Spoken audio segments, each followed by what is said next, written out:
আসসালামু আলাইকুম রহমতুল্লাহ। আশা করি তোমরা সকলেই ভালো আছো। আজ আমরা বিজ্ঞান বইয়ের নবম দশম শ্রেণীর বিজ্ঞান বইয়ের চতুর্থ অধ্যায় পদার্থের অবস্থা নিয়ে তোমাদের সামনে এসেছি। আমরা আজ এই চ্যাপ্টারের একদম আদ্যপান্ত যা আছে সবকিছু দেখব। তো পদার্থের অবস্থা যেহেতু চ্যাপ্টারের নাম, সেহেতু পদার্থের অবস্থা জানার আগে আমাদেরকে জানতে হবে পদার্থের কথা।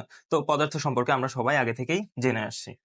পদার্থ পদার্থ ইংরেজিতে বলা হয় ম্যাটার। তো ম্যাটার সম্পর্কে আমাদের কিছু ধারণা আগে থেকে রয়েছে। কি কি? প্রথম কথা, পদার্থের ভর আছে। ভরকে ইংরেজিতে বলা হয় মাস। ভর আছে। এছাড়া তার কি আছে? নির্দিষ্ট আয়তন আছে। আয়তন আছে। এন্ড হ্যাঁ, এই আয়তনের জন্যই সে জায়গা দখল করে, এরকম অনেকগুলো এক্সট্রা কথা ছিল, আমাদের এগুলো জানলেই হবে। তো তোমরা যেহেতু এখন বিজ্ঞানের চতুর্থ চ্যাপ্টারটা পড়ছো, তো আমি আশা করি যে তোমরা প্রথম চ্যাপ্টারটা পড়ে এসেছো। প্রথম চ্যাপ্টারটা কি ছিল আমি আবারও যদি একটু রিমাইন্ড করাই দিই। প্রথম চ্যাপ্টারে ছিল বল, শক্তি ও চাপ, এই রিলেটেড কথাবার্তাগুলো। তো বলের মধ্যে আমরা যখন বল নিয়ে পড়ছিলাম, তার আগে নিউটনের প্রথম সূত্র করার আগে সেখানে আমরা ভরের পরিমাপ সম্পর্কে পড়েছিলাম। ভরের পরিমাপ সম্পর্কে আশা করি তোমাদের মনে আছে। ভরের পরিমাপ কি ছিল? ভরের পরিমাপ ছিল জড়তা। তো যেহেতু পদার্থের ভর আছে, সেহেতু আমি বলতে পারবো কি তার মধ্যে জড়তা বা ইনার্শিয়া আছে। জড়তা বা ইনার্শিয়া আছে।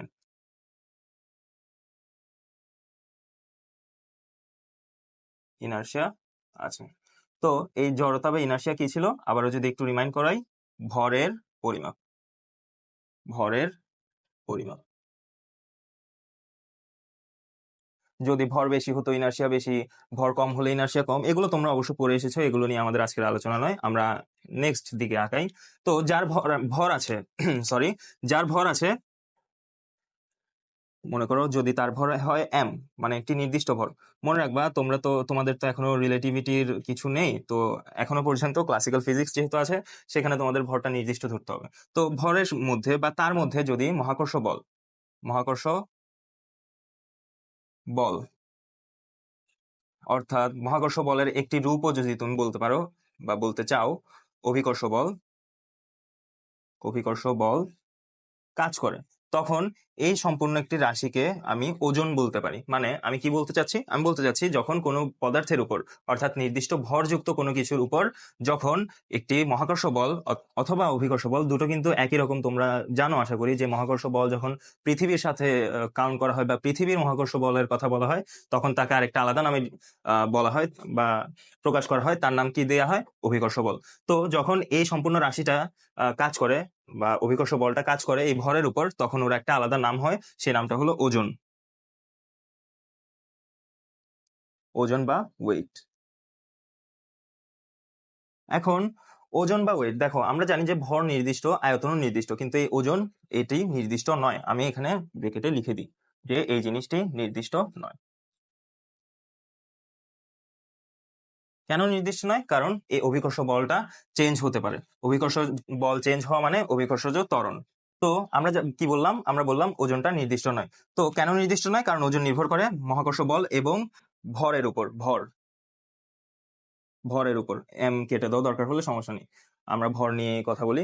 তো ভর এবং অভিকর্ষ বল দুটোর উপরে কি আমাদের ওজনটা নির্ভর করে। তো ভর তো আমি কি বললাম? নির্দিষ্ট, অর্থাৎ ও চেঞ্জ হবে না, ও হলো একটা কনস্ট্যান্ট, ধ্রুবক। তো এই অভিকর্ষ বলটা চেঞ্জ হতে পারে, এই জিনিসটা চেঞ্জ হতে পারে।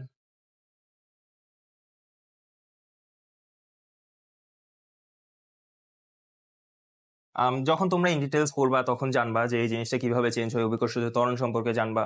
তো বিভিন্ন গ্রহের বা বিভিন্ন বস্তুর আকর্ষণ সম্পর্কে, বিকর্ষণ সম্পর্কে জানবা।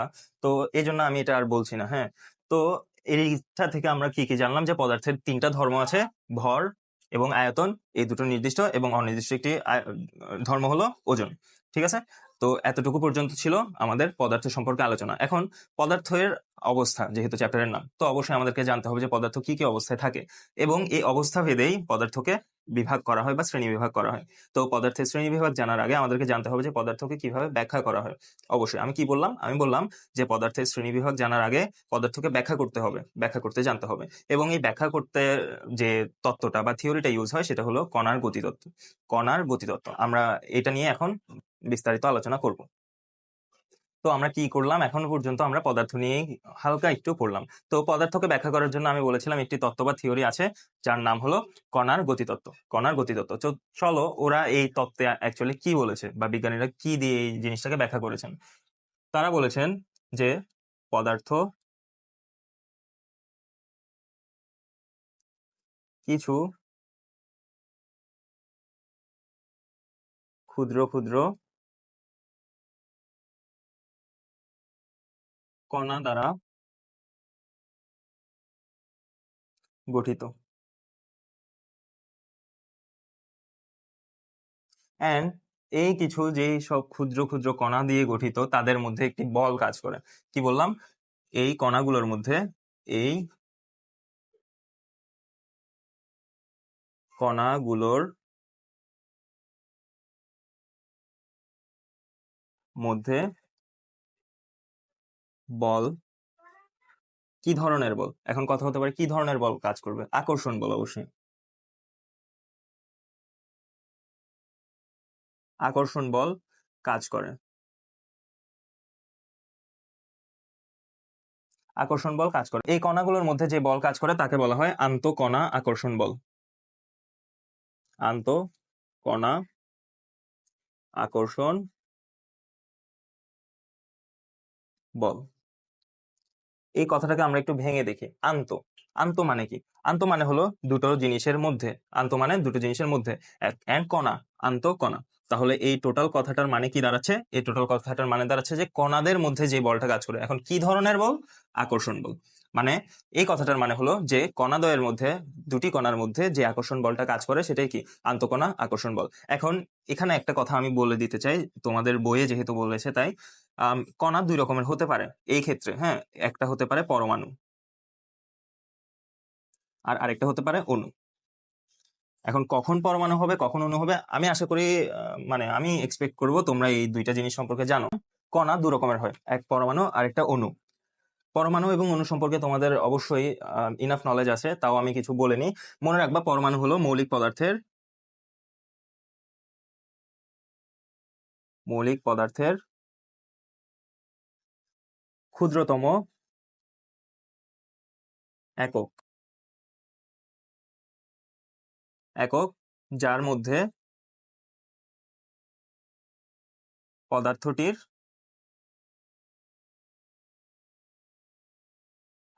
আমি একটু অণুটা একটু পর নিচে করে লিখবো, সমস্যা নেই। যার মধ্যে পদার্থটির ধর্ম অক্ষুণ্ণ থাকে, অক্ষুণ্ণ থাকে।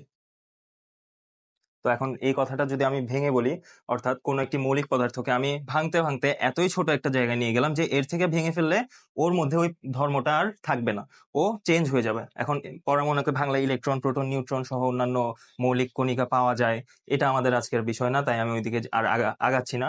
তো পরমাণু যদি তোমাকে কেউ আস করে যে পরমাণু জিনিসটা কি বুঝিয়ে বলো, তখন বলবা যে মৌলিক পদার্থের ক্ষুদ্রতম একক, অর্থাৎ ওকে ভাঙতে ভাঙতে একদম ক্ষুদ্রতম যে পর্যায়ে নিলে এই জিনিসটার মধ্যে পদার্থের ধর্মটা অক্ষুণ্ণ থাকবে। অর্থাৎ যদি তুমি এর থেকে বেশি ভেঙে ফেলো তখন আর সে কি ওই ধর্মটা রাখবে না, তার মধ্যে ভিন্ন ধর্ম দেখা যাবে। ঠিক আছে? আর অণু কি? অণু হলো, তো অণু কি? অণু হলো একাধিক একাধিক পরমাণু যখন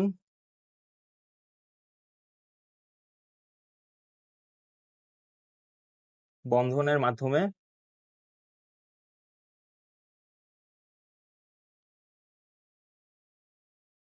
যুক্ত হয়। অর্থাৎ পরমাণু, অর্থাৎ আমাদের মৌলিক পদার্থের ক্ষুদ্রতম একক যখন বন্ধনের মাধ্যমে, এখানে আমি বন্ধন কথাটা ব্যাখ্যা করে বলবো না কারণ ওইটা টোটালি অন্য একটা টপিক, বন্ধনের মাধ্যমে যুক্ত হয়। এখন এখানে দুটো কথা, একটা হলো যে এই পরমাণুগুলো একই পদার্থের পরমাণু হতে পারে অথবা এটি ভিন্ন পরমাণু হতে পারে। আর আরেকটি কথা হলো যে এই অণুতে কি ধরনের বৈশিষ্ট্য থাকবে, অণুতে কি এই পরমাণুগুলোর বৈশিষ্ট্য থাকবে না। যখন ওরা পরমাণুগুলো রাসায়নিক বন্ধনের মাধ্যমে বা বন্ধনের মাধ্যমে যুক্ত হবে, ঠিক আছে, তখন কি হবে, তখন ওদের টোটালি ধর্ম চেঞ্জ হয়ে যাবে। চেঞ্জ হয়ে ওরা যে নতুন একটি অণু গঠন করেছে সেই অণুর ধর্ম লাভ করবে। এখন এটার একটা উদাহরণ আমার দেখাতে খুব ইচ্ছা করছে। ধরো আমি যদি বলি যে একটা হাইড্রোজেন, হ্যাঁ, হাইড্রোজেনের ক্ষুদ্রতম একক এই হাইড্রোজেন পরমাণুটা, এইচ অ্যাটম বা হাইড্রোজেন পরমাণু। অ্যান্ড আরেকটা ধরো ও অ্যাটম, অক্সিজেনের ক্ষুদ্রতম একক। ঠিক আছে, তো এই দুটো হাইড্রোজেনের মধ্যে এক ধরনের ধর্ম আছে অ্যান্ড অক্সিজেনের মধ্যে এক ধরনের ধর্ম আছে। এখন ওরা যখন একসঙ্গে গঠিত হবে বা একসঙ্গে রাসায়নিক বন্ধনে আবদ্ধ হবে, তখন ওদের স্ট্রাকচার হবে এমন H2O এর মতো। তো দেখো, হাইড্রোজেন গ্যাস এবং অক্সিজেন গ্যাসের পরমাণুগুলো একত্রে মিলিত হয়ে পানি হয়ে গেল, মানে ওদের ধর্মটা চেঞ্জ হয়ে গেল। কিন্তু একটি H2O অণু অর্থাৎ পানির অণুর মধ্যে কি ধরনের ধর্ম থাকবে? ওই অণুর দিয়ে যেই যৌগ গঠন করেছে সেই যৌগের ধর্ম থাকবে।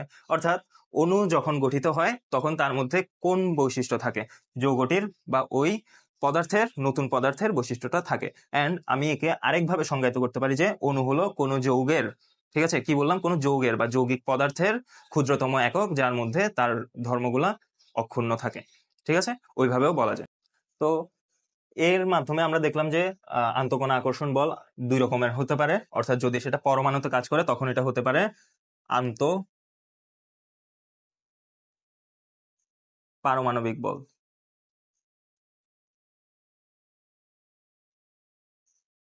আন্ত পারমাণবিক বল। অ্যান্ড যখন ও অণুতে কাজ করবে তখন ওর নাম হবে আন্ত আণবিক বল। আণবিক বল। এর মাধ্যমে আমাদের এই কণার গতিতত্ত্বের একটা পার্ট শেষ হলো। এখন চলো আরেকটা পার্ট সম্পর্কে আমাদের একটু আলোচনা করতে হবে, যে ওদের মধ্যে এক ধরনের গতিশক্তি কাজ করে। সেটা নিয়ে আমরা এখন বিস্তারিত দেখব। তো আমরা কণার গতিতত্ত্ব দেখলাম। কণার গতিতত্ত্বতে আমরা একটি বলের কথা পড়েছিলাম, তার নাম ছিল আন্তঃকণা আকর্ষণ বল।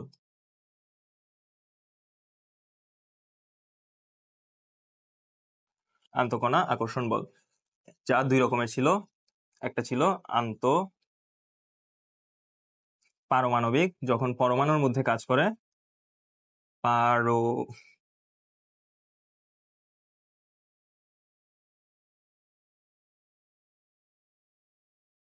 আন্তঃকণা আকর্ষণ বল ছিল দুই রকমের, আন্ত পারমাণবিক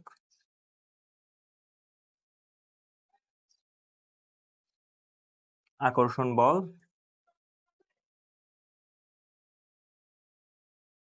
এবং যখন অণুর মধ্যে কাজ করে তখন আন্ত আণবিক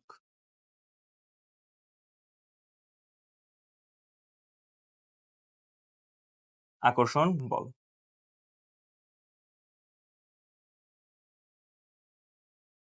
তো ধরো আমি বললাম এই দুটো অণু বা এই দুটো কণা, কি বললাম, কণা, যাকে আমি এ দিয়ে এবং বি দিয়ে প্রকাশ করলাম, যে কোনো একটি পদার্থের অণু, ঠিক, অণু বা কণা, ঠিক আছে, ওদের মধ্যে একটা আকর্ষণ বল কাজ করছে দুজনের মধ্যে, আন্তঃকণা আকর্ষণ বল। তো এই বলের ফলে ওদের মধ্যে কি ধরনের আচরণ দেখা যাবে? এ কি করবে? এদিকে যাওয়ার চেষ্টা করবে এবং বি এদিকে যাওয়ার চেষ্টা করবে অথবা যাবে। তখন ওদের মধ্যে কি দেখা যাচ্ছে? দেখা যাচ্ছে যে ওদের মধ্যে একটা অবস্থানের পরিবর্তন দেখা গেল। অবস্থানের পরিবর্তন হলো, যদি আমি এটাকে একটা সমতল চিন্তা করি, অর্থাৎ ওরা আরো কাছে আসলো, তখন কি হলো? ওদের অবস্থান এর পরিবর্তনের ফলে ওদের মধ্যে একটা গতি সৃষ্টি হলো। ঠিক আছে, গতি সৃষ্টি হলো। এটা তোমরা প্রথম চ্যাপ্টারে পড়ার কথা। তো যার মধ্যে গতি আছে তাহলে ওর মধ্যে অবশ্যই কি থাকবে? গতিশক্তি থাকবে। গতিশক্তি থাকবে, কাইনেটিক এনার্জি। Kinetic energy. তো এই গতি রহমতুল্লাহ, আশা করি তোমরা সকলেই ভালো আছো।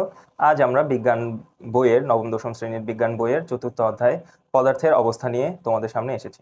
আমরা আজ এই চ্যাপ্টারের একদম আদ্যপান্ত যা আছে সবকিছু দেখব। তো পদার্থের অবস্থা যেহেতু চ্যাপ্টারের নাম, সেহেতু পদার্থের অবস্থা জানার আগে আমাদেরকে জানতে হবে পদার্থের কথা। তো পদার্থ সম্পর্কে আমরা সবাই আগে থেকেই জেনে আসছি। পদার্থ, পদার্থ ইংরেজিতে বলা হয় ম্যাটার। তো ম্যাটার সম্পর্কে আমাদের কিছু ধারণা আগে থেকে রয়েছে। কি কি? প্রথম কথা, পদার্থের ভর আছে। ভরকে ইংরেজিতে বলা হয় মাস। ভর আছে। এছাড়া তার কি আছে? নির্দিষ্ট আয়তন আছে। আয়তন আছে। অ্যান্ড হ্যাঁ, এই আয়তনের জন্যই সে জায়গা দখল করে, এরকম অনেকগুলো এক্সট্রা কথা ছিল, আমাদের এগুলো জানলেই হবে। তো তোমরা যেহেতু এখন বিজ্ঞানের চতুর্থ চ্যাপ্টারটা পড়ছো, তো আমি আশা করি যে তোমরা প্রথম চ্যাপ্টারটা পড়ে এসেছো। প্রথম চ্যাপ্টারটা কি ছিল আমি আবার যদি একটু রিমাইন্ড করাই দিই। প্রথম চ্যাপ্টারে ছিল বল, শক্তি ও চাপ, এই রিলেটেড কথাবার্তাগুলো। তো বলের মধ্যে আমরা যখন বল নিয়ে পড়ছিলাম তার আগে, নিউটনের প্রথম সূত্র করার আগে, সেখানে আমরা ভরের পরিমাপ সম্পর্কে পড়েছিলাম। ভরের পরিমাপ সম্পর্কে আশা করি তোমাদের মনে আছে। ভরের পরিমাপ কি ছিল? যখন মনে করো এই দুটো অণু বা কণা এ এবং বি, ওদের মধ্যে আন্তঃকণা আকর্ষণ বল ক্রিয়া করছে, দুটোকে আমি এফ বললাম, ঠিক আছে। যদি ওদের মধ্যে আন্তঃকণা আকর্ষণ বল যেটা ক্রিয়া করছে তার পরিমাণ যদি অনেক বেশি হয়, কি বললাম, অনেক বেশি, তখন কি হবে, ওরা একত্রে এভাবে অনেকগুলো অণু যদি ধরো এভাবে করে টাফ একটা ফরমেশন ক্রিয়েট করবে, মানে ওদের স্ট্রাকচারটা হবে একদম বদ্ধ টাইপের। কেন অনেক বদ্ধ, একদম বদ্ধ টাইপের? কারণ ওর যে আন্তঃকণা আকর্ষণ বল ক্রিয়া করছে সেটা অনেক বেশি। যেহেতু এটা অনেক বেশি, আমি এখানে দুটো কণা দিয়ে দেখালাম, এখানে অনেকগুলো আঁকলাম, আশা করি তোমরা কনফিউজ হবে না। তো যদি ওদের মধ্যে এই বলের পরিমাণটা অনেক বেশি হয়, তখন এটা একদম ফার্ম একটা স্ট্রাকচার গঠন করে। অ্যান্ড অবশ্যই বোঝার কথা যে এই জিনিসটাই কি আমাদের কঠিন পদার্থ। কি বললাম দেখো,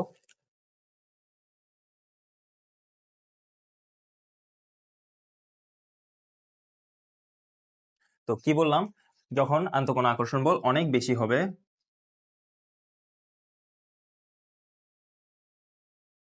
অনেক বেশি হবে, তখন কণাদের ছোট ছোট, অর্থাৎ ওদের মধ্যে যে বেগ বা স্পিড, ভেলোসিটি বা স্পিড যে কোনো একটা বলতে পারো, সেটা অনেক কমে যাবে। যখন এটা অনেক বেশি হবে তখন কমে যাবে, অনেক কমে যাবে, ঠিক আছে। তখন পদার্থের অবস্থা কি হবে? কঠিন। তোমরা আগে কঠিন, তরল, বায়বীয় এগুলো পড়ে এসেছো, এখন দেখবো যে কেন ওদেরকে কঠিন, তরল, বায়বীয় বলা হচ্ছে। তো ধরো এই দুটো অণুর মধ্যে এখন এ ও বি এর মধ্যেও আবার সেম একটা এফ বল, আন্তঃকণা বল কাজ করছে, বাট এটা আগের মতো এতটা এফেক্টিভ না। হ্যাঁ বেশি, বাট আগের মতো এতটা এফেক্টিভ নয়। তখন কি হবে, ওদের মধ্যে একটা দূরত্ব সৃষ্টি হবে, হালকা একটা দূরত্ব সৃষ্টি হবে, বাট আগের মতোই একটা স্ট্রাকচার থাকবে অবশ্যই। যেহেতু এই দূরত্বটা একটু বেশি, কেন বেশি? কারণ ওদের মধ্যে এই বলটা কম, আকর্ষণ বলটা কম, ওদের মধ্যে দূরত্ব বেশি, তাই ওদের মধ্যে একটু ছুটোছুটি করার প্রবণতা থাকবে, অর্থাৎ ওরা বিচ্ছিন্ন হওয়ার বা ছড়িয়ে যাওয়ার একটা প্রবণতা দেখাবে সব দিকে। তো তখন ওদের মধ্যে কণার গতিশক্তিটা আরেকটু কি হবে, বেশি হবে। কেন বেশি হবে? কারণ ওদের মধ্যে ভেলোসিটিটা একটু বেশি। তো ভেলোসিটি বেশি হলে গতিশক্তি বেশি হয়, কারণ আমরা একটু আগে দেখে এসেছি কি, যার ভেলোসিটি আছে তার গতিশক্তি আছে। এন্ড জিনিসটা ছিল এরকম, K equals to half M V square. যদি আমি হাফ এবং এম কে কনস্ট্যান্ট ধরি, তখন K is proportion to V square. অর্থাৎ যদি বেগ বেশি হয়, তার বর্গের সমানুপাতিক হারে গতিশক্তি বেশি হবে। তো সেই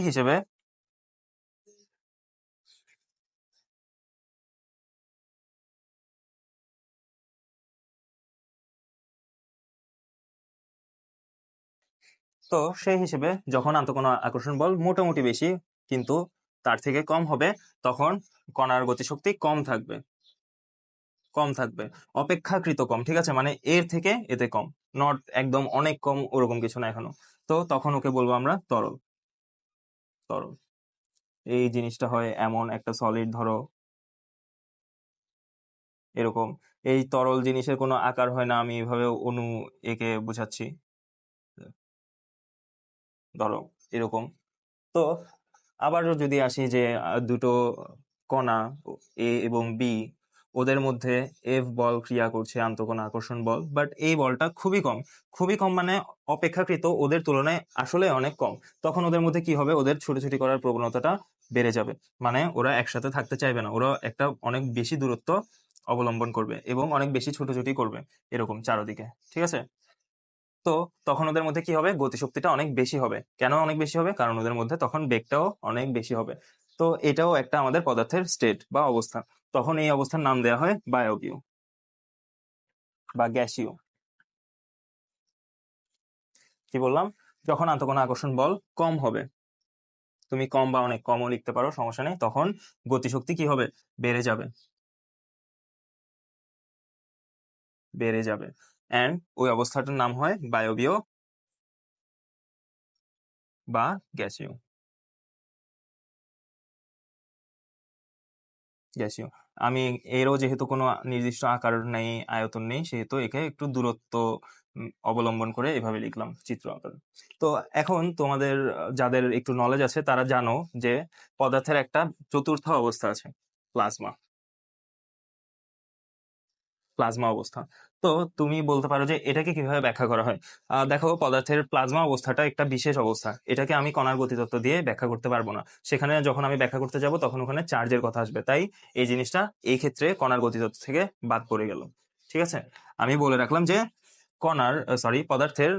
পদার্থের চতুর্থ একটা বিশেষ অবস্থা দেখা যায় যার নাম হলো প্লাজমা, যাকে আমরা কণার গতিতত্ত্ব দিয়ে ব্যাখ্যা করতে পারি না। ঠিক আছে, তো আবারও যদি একটু সামারাইজ করে দিই জিনিসটা, যখন আন্তঃকণা আকর্ষণ বল অনেক বেশি হবে তখন কণার গতিশক্তি কমে যাবে। কেন কমে যাবে? কারণ ভেলোসিটিটাও, আমি এখানে ভেলোসিটি এবং গতিশক্তির মধ্যে সম্পর্কটা লিখে নিই। হ্যাঁ, যখন ভেলোসিটি কমে যাবে তখন ইকেও কমে যাবে, যখন ভেলোসিটি বেড়ে যাবে তখন ইকে বেড়ে যাবে। তো এই জন্য যখন আকর্ষণ বল অনেক বেশি কাজ করে তখন ওরা একসাথে লেগে থাকে এরকম। আমি এই জিনিসটাকে আর একটু বেটার ভাবে দেখাই। ধরো এই বস্তুটার মধ্যে এরকম ভাবে আছে, কোনো দূরত্ব নেই ওদের মধ্যে, একদম ফার্মলি একসাথে একটা স্ট্রাকচার ফর্ম করেছে। এরপর যদি মনে করো একটা তরলকে আমি এই জিনিসের মধ্যে নিলাম, ওদের মধ্যেও একটা স্ট্রাকচার দেখা যাবে, বাট একটা ছোটখাটো দূরত্ব মেনটেন করে চলে ওরা।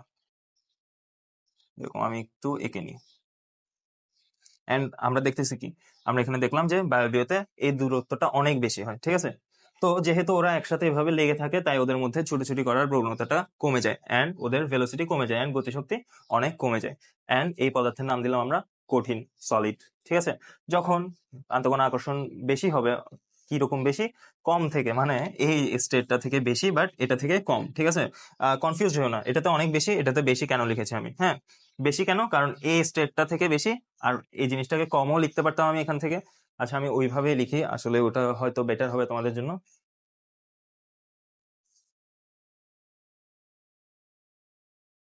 এই জিনিসটাকে আমি বললাম যে কম, অপেক্ষাকৃত এর থেকে কম, এন্ড এটা অনেক কম।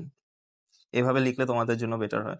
অর্থাৎ এর থেকে এতে আন্তঃকণা আকর্ষণ বলটা কম হয়। আন্তঃকণা আকর্ষণ বল কম হলে কি হবে? ওদের মধ্যে দূরত্বটা বেড়ে যাবে। এই যে দেখো, ওদের মধ্যে আমি একটু করে গ্যাপ দিয়ে দিয়ে এঁকেছি। হ্যাঁ, দূরত্ব বেড়ে যাবে, ওদের মধ্যে ছুটোছুটি করার প্রবণতা ওর অপেক্ষাকৃত, মানে ওর থেকে বেড়ে যাবে।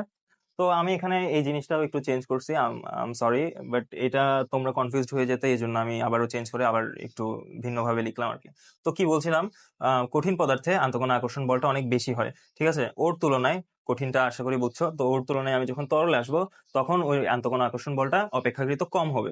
ঠিক আছে, তো ও যখন কম হবে, আকর্ষণ বলটা কম হবে, ওদের মধ্যে একটা দূরত্ব অবশ্যই ক্রিয়েট হবে। এই যে এখানে দেখছো আমি ওভাবে এঁকেছি। কেন দূরত্বটা ক্রিয়েট হয়? কারণ ওদের মধ্যে একটা ছুটোছুটি প্রবণতা চলে আসে।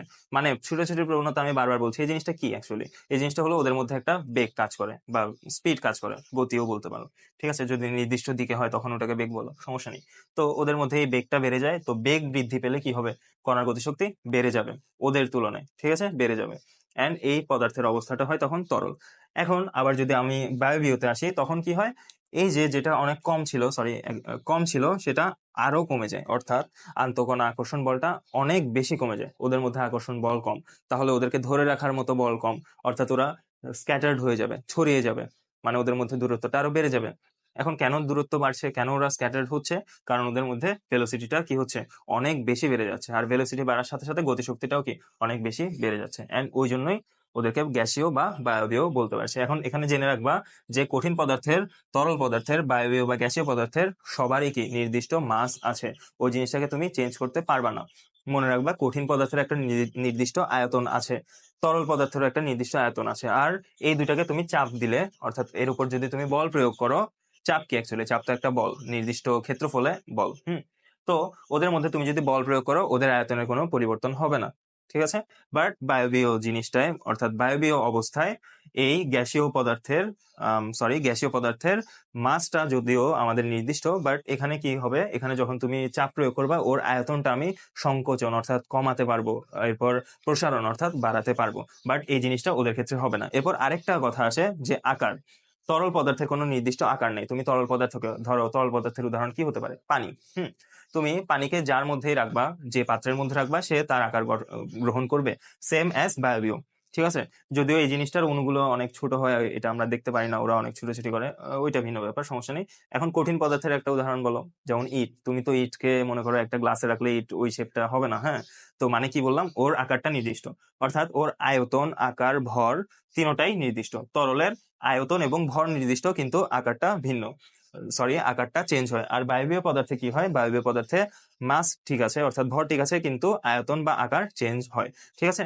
তো এটা ছিল আমাদের কণার গতিতত্ত্ব দিয়ে পদার্থের অবস্থা ব্যাখ্যা করা।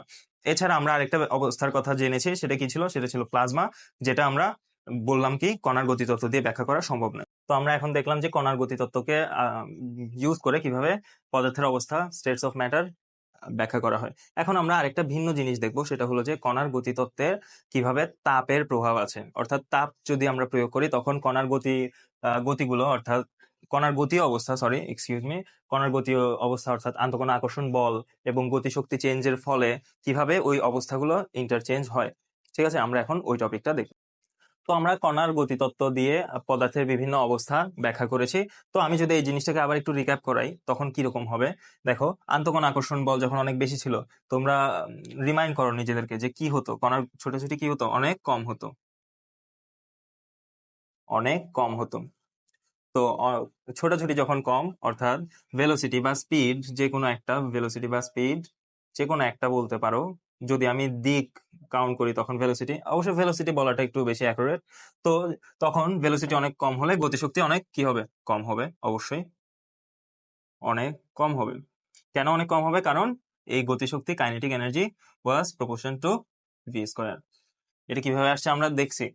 তো আবার যখন আন্তঃকণা আকর্ষণ বল এর থেকে একটু কম হতো, অর্থাৎ এই অবস্থা থেকে একটু কম হতো, তখন কণার ছোটাছুটি অপেক্ষাকৃত বেশি হতো। আমি শুধু বেশি লিখি, অপেক্ষাকৃত বেশি হতো। তো ছোটাছুটি অর্থাৎ ভেলোসিটি বেশি মানে কি? গতিশক্তিও বেশি, গতিশক্তিও বেশি হতো, বেশি হতো। আবার যখন আমি এর থেকেও অনেক কম দেখব, এই এই কেস সিনারিওতে যে আন্তঃকণা আকর্ষণ বলটা অনেক কমে গেছে, আরো বেশি কমে গেছে, তখন কি কণার ছোটাছুটি অনেক বেশি বেড়ে যায়, অনেক বেশি বেড়ে যায়, অনেক বেশি। তো ছোটাছুটি বেশি মানে কি? ছোটাছুটি বেশি মানে আবারও বলো, ভেলোসিটি বেশি। তো ভেলোসিটি বেশি মানে কি? এই সম্পর্ক অনুযায়ী গতিশক্তিটাও অনেক বেশি, অনেক বেশি, অনেক বেশি। তো আমি এই স্টেজের বা এই স্টেটের নাম দিয়েছিলাম কঠিন, সলিড। এই স্টেটের নাম দিয়েছিলাম তরল, লিকুইড। অ্যান্ড এই স্টেটের নাম ছিল গ্যাসীয় বা বায়বীয়। আমি গ্যাসীয় লিখলাম, গ্যাসিয়াস। ওকে। তো এখন আমি দেখবো যে এই টোটাল কঠিন, তরল ও গ্যাসীয় অবস্থার মধ্যে তাপ যখন প্রয়োগ করা হবে, হ্যাঁ, যখন আমি এগুলোর মধ্যে তাপ প্রয়োগ করব, তখন এই জিনিসটা কিভাবে চেঞ্জ হবে বা ইন্টারচেঞ্জ হবে, সেই জিনিসটাই আমরা এখন দেখব। অ্যান্ড এই জিনিসটার নামে আমি দিয়েছি যে কণার গতিতত্ত্বের উপর তাপের প্রভাব। এই টপিকটা আলাদা করে তোমাদের বইয়ে বলা নেই, বাট ভিতরে জিনিসগুলো লেখা আছে, তো আমি এই জন্য আরেকটা আলাদা টপিক বানালাম আর কি। তো এখন আমরা দেখবো যে এই তাপটা কিভাবে এদের উপর প্রভাব ফেলে। তো আমরা কি পড়ছিলাম? আবারও একটু রিক্যাপ করি। আমরা পড়ছিলাম কণার গতিতত্ত্ব, ঠিক আছে? তো কণার গতিতত্ত্বকে ইউজ করে আমরা কিভাবে পদার্থের শ্রেণী বিভাগ করি, পদার্থের বিভিন্ন অবস্থাকে ব্যাখ্যা করি, সেগুলো আমরা দেখেছি। এখন দেখবো যে যখন আমি কণার গতিতত্ত্বের সঙ্গে তাপের প্রভাব আলোচনা করব, তখন বিষয়টা কেমন দাঁড়ায়। ঠিক আছে, মনে করো আমি কোনো পদার্থে তাপ দিলাম, তখন কি হবে সেটা দেখবো এখন। তো আমরা এতটুকু আমি আগে থেকে লিখে রেখেছি, কারণ আমরা এইটুকু আগে পড়েছি। যখন কঠিন অবস্থা হয় তখন আন্তঃকণা আকর্ষণ বল অনেক বেশি হয়, এন্ড কণার ছোটাছুটি অনেক কম হয়। এতটুকু পর্যন্ত জানলে এখন হবে। আর তরল পদার্থে আন্তঃকণা আকর্ষণ বল এর থেকে অপেক্ষাকৃত কম হয়, এন্ড কণার ছোটাছুটি অনেক বেশি হয়। আবার যখন বায়বীয় বা গ্যাসীয়তে আসি, তখন আন্তঃকণা আকর্ষণ বল অনেক কম হয়, তাই কণার ছোটাছুটি অনেক বেশি হয়। এন্ড ওদের গতিশক্তিও কি অনেক কম, বেশি, এন্ড মোটামুটি অনেকটা বেশি হয়। ঠিক আছে, এখন আমি তিনোটা স্টেজেই কি করলাম? তিনোটা স্টেজেই তাপ প্রয়োগ করলাম, তাপ প্রয়োগ, তাপ প্রয়োগ। তো তখন কি হবে? তখন কি হবে দেখি এখন। তো যখন আমি তাপ প্রয়োগ করব, তখন কণার গতিশক্তি অনেক বেড়ে যাবে। আমি এই কথাটা আলাদা করে আরেক জায়গায় লিখে নিই, যে তাপ প্রয়োগ করা হলে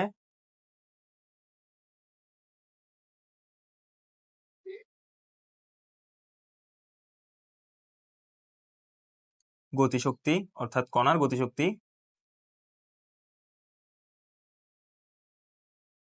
বেড়ে যায়।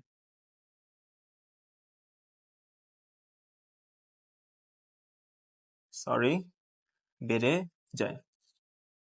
কেন বেড়ে যায়? কারণ এই তাপটা কণাগুলো গ্রহণ করে ওদের আর রাসায়নিক বন্ধনে থাকতে চায় না, ওরা আবদ্ধ অবস্থা থেকে মুক্ত হয়ে বিচ্ছিন্ন হয়ে যেতে চায়, তাই ওদের এই জিনিসটা বেড়ে যায়। ঠিক আছে, তাপ প্রয়োগ করলে কেন গতিশক্তি বেড়ে যায় বললাম, কারণ কণাগুলো এই তাপটাকে শোষণ করে তাদের মধ্যে স্টোর করে ওরা ওই রাসায়নিক বন্ধন থেকে মুক্ত হয়ে যেতে চায়, অর্থাৎ যে বন্ধনের ফলে ওরা একসাথে ছিল এক একটা অবস্থায়, যে অবস্থায় হোক ওইটা আমরা আলাদা করে দেখব, তার থেকে মুক্ত হয়ে অন্য অবস্থায় চলে যেতে চায়, অর্থাৎ ওদের মধ্যে একটা গতিশক্তি লাভ করে। গতিশক্তি লাভ করা মানে হলো তাদের ভেলোসিটি বেড়ে যাওয়া, অর্থাৎ ছোটাছুটি বেড়ে যাওয়া। তো আমি কি বলতে পারবো, তাপ প্রয়োগ পরবর্তী ছোটাছুটি আগের থেকে, অর্থাৎ কঠিন অবস্থায় যদি আমি তাপ প্রয়োগ করি, যেটা আন্তঃকণা আকর্ষণ অনেক বেশি ছিল, সেটাকে ও ভেদ করে তার ছোটাছুটি অনেক বাড়িয়ে ফেলে। এন্ড এটা অ্যাকচুয়ালি তিনজনের ক্ষেত্রেই সেম, অর্থাৎ কণার ছোটাছুটি আগের থেকে বেড়ে যায়। তো আমাকে বলো, কণার ছোটাছুটি বেড়ে গেলে কি হবে? অবশ্যই প্রথম কথা, ওর গতিশক্তি বেড়ে যাবে।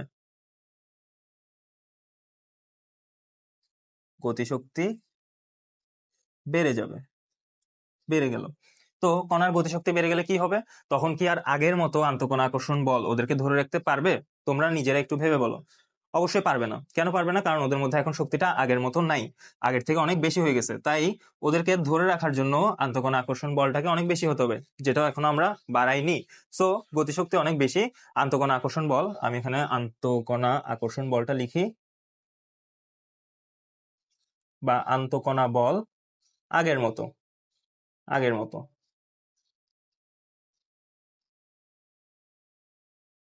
সো কি হবে? গতিশক্তি বেড়ে যাওয়ার ফলে, আন্তঃকণা বল আগের মতো হওয়ার ফলে ওদের ভেলোসিটিটা কাজ করতে সুযোগ পাবে, অর্থাৎ ওদের ভেলোসিটি যেটা বাড়বে, ভেলোসিটি যেটা বৃদ্ধি পাবে, সেটা কাজ করতে সুযোগ পাবে, অর্থাৎ ওদের ওই আকর্ষণটা ওদেরকে আগের মতো ধরে রাখতে পারবে না, ওদের ছুটি অনেক বেড়ে যায়। এটা টোটালটাই ইন্টারকানেক্টেড। সো পরবর্তী অবস্থা বলতে আমি একটা এখানে জিনিস রেখেছি, সেটা দেখি কি হয়। মনে করো, হ্যাঁ, এটা কঠিন কোন একটা বস্তুর অণু এভাবে অনেক সংঘবদ্ধভাবে আছে, এভাবে একদম ওদের মধ্যে কোনো ডিস্টেন্সই নেই। তো এর মধ্যে আমি তাপ প্রয়োগ করলাম, টেম্পারেচার প্রয়োগ করলাম। তো টেম্পারেচার প্রয়োগ করলাম, কি বললাম, ওদের গতিশক্তি বেড়ে যাবে। আন্তঃকণা বল যেহেতু আগের মতো থাকবে, তাই ওরা কি ধরে রাখতে পারবে না, ওদের বেগ বৃদ্ধি পাওয়ায়, ছোটাছুটি বৃদ্ধি পাওয়ায় ওরা কি হবে, আগের থেকে একটু বেশি দূরত্বে যাবে। দেখো, বেশি দূরত্বে মানে ওদের মধ্যে দূরত্বটা আছে, বাট আগের মতো নেই। দেখো, এরকম ওইরকম ঘন অবস্থায় আর নেই। হ্যাঁ, তো এই অবস্থায় পরিণত হবে। এখন ভেবে দেখো, আমরা যখন স্টেট অফ ম্যাটার পড়ছিলাম, তখন কি দেখলাম, মানে কি দেখেছিলাম, এই জিনিসটা যদি সলিড হতো, সলিড থেকে একটু বেশি দূরত্বে যে থাকে, যে কণাগুলো থাকে, সেই কণাগুলো যে স্টেটটা গঠন করে, সেই স্টেটটাকে আমি কি বলতাম? লিকুইড বলতাম, অর্থাৎ তরল বলতাম। আমি আবারও বলি, বুঝিয়ে বলতেছি যে জিনিসটা অ্যাকচুয়ালি কি ছিল। সলিড ছিল এই জিনিসটা, এটাকে আমি টেম্পারেচার দিলাম, সরি, টেম্পারেচার বাড়ালাম। হ্যাঁ, টেম্পারেচার বাড়ালাম মানে হলো যে তাপ দিলাম, হিট দিলাম, হিট দিলাম। ওকে, টেম্পারেচার বেড়ে গেছে, ওইটা আমাদের ম্যাটার না, ওইটা না দেখলেও সমস্যা নেই। হিট দিলাম, হিট দেওয়ার ফলে ওদের মধ্যে কি হলো, এই ছোটাছুটিটা বেড়ে গেল, গতিশক্তি বেড়ে গেল। আন্তঃকণা আকর্ষণ বল যেহেতু আগের মতো, তাই ওদেরকে ধরে রাখতে পারলো না। আচ্ছা, আমি এখানে আরেকটা জিনিস লিখে দিই, যে ওদের মধ্যে দূরত্বটা বেড়ে গেল, অর্থাৎ কণার গুলোর মধ্যে যে দূরত্ব ছিল সেটাও বেড়ে গেল, এন্ড ওরা এই অবস্থায় গেল। এখন আমরা জানি কি, সলিড থেকে যে অবস্থাটাতে কণাগুলোর দূরত্ব একটু বেশি থাকে, সেই অবস্থাটা কি? লিকুইড। অর্থাৎ আমি কি বলতে পারবো, যখন আমি কঠিনে তাপ দিব, ওদের ছোটাছুটি বেড়ে গিয়ে ওরা একটা পর্যায়ে গিয়ে, ঠিক আছে, আমি এখানে একটা কথা ইউজ করব, অবশ্যই একটা পর্যায়ে গিয়ে ওরা তরলে পরিণত হবে, তরলে পরিণত হবে। আমরা এর প্রসেস পরে দেখব, পরবর্তীতে দেখব। বাট হ্যাঁ, আমি এখানে একটা জিনিস আবারও ইনক্লুড করে দিই, একটি পর্যায়ে। এই জিনিসটা কেন ইনক্লুড করছি সেটা আমরা পরে দেখব, একটি পর্যায়ে। ঠিক আছে, একটি পর্যায়ে গিয়ে যে কঠিন স্টেটটা ছিল ম্যাটারের প্রাইমারিলি, সেটা কি অ্যাট লাস্ট তরলে পরিণত হলো। ঠিক আছে, তো সেম এখন যদি আমি তরলকে আবার হিট দিই, তরলকে আমি হিট দিলাম, ধরো এখানে হিট দিলে কি হবে? আবারও সেম, ছোটাছুটি বেড়ে যাবে, ছোটাছুটি বেড়ে যাওয়া মানে ভেলোসিটি বেড়ে যাওয়া, ভেলোসিটি বেড়ে যাওয়া মানে গতিশক্তি বেড়ে যাওয়া, অ্যান্ড আন্তঃকণা আকর্ষণ বল কম, মানে আগের মতোই ছিল, ওই জন্য কি দূরত্বটা এখনো বেড়ে যেতে পারবে। তো আমরা জানি যে লিকুইড থেকে যখন দূরত্ব আরো অনেক বেড়ে যায় তখন সেটা কি হয়, এরকম হলে, যার ছোটাছুটি অনেক বেশি করার অ্যাবিলিটি থাকে। এই জিনিসটা কি ছিল অ্যাকচুয়ালি? এই জিনিসটা ছিল আমাদের গ্যাসিয়াস বা গ্যাসীয়, গ্যাসিয়াস বা বায়বীয়, যেটা বলতে স্বাচ্ছন্দ্য বোধ করো। অর্থাৎ আমি কি বললাম, যে স্টেট, যে ম্যাটারের স্টেটটা তরলে ছিল তাকে আমি যখন তাপ দিব, তার মধ্যে ছোটাছুটি, গতিশক্তি, ভেলোসিটি, দূরত্ব যখন বেড়ে যাবে তখন সে কিসে পরিণত হবে? গ্যাসিয়াসে পরিণত হবে, অর্থাৎ গ্যাসীয়তে পরিণত হবে। যেটা প্রাইমারিলি তরল ছিল সেটা গ্যাসীয়, কঠিনটা তরলে, তরলটা গ্যাসীয়তে পরিণত হবে। এখন তোমাদের কোয়েশ্চেন আসবে যে যেটা গ্যাসীয় বা বায়বীয় ছিল তার কি পরিণত হবে?